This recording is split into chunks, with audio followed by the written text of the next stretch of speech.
देखो सबा, अगर तुम चाहो तो हमारे घर पर भी रह सकती हो। तुम्हें दोबारा वहां जाने की जरूरत नहीं है। वो अब घर नहीं आते।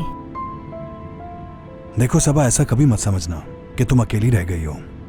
तुम हमारी फैमिली का हिस्सा ही हो, समझी? और ये तुम्हें मालूम है कि मैं तुम्हें अपनी बेटी की तरह प्यार करता हूं। शुक्रिया करीम साहब।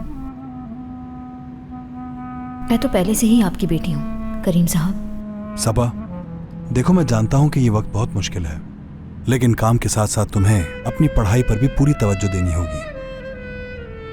उम्मीद है कि तुम्हारी अम्मी भी यही चाहती होंगी तुमसे।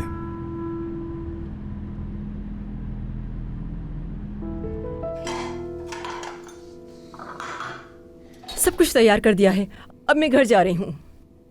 फातिमा जाओ, लेकिन ज्यादा देर मत लगाना। तुम्हें पता है मुझे जरूरत है तुम्हारी यहाँ पर। जी मैडम, मैं अभी आ रही हूँ। आप क्यों परेशान हो रही हैं?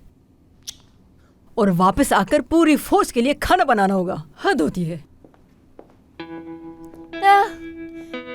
माँ बेटी दोनों एक जैसी हैं, खुद को इस घर की मालकिन समझती हैं।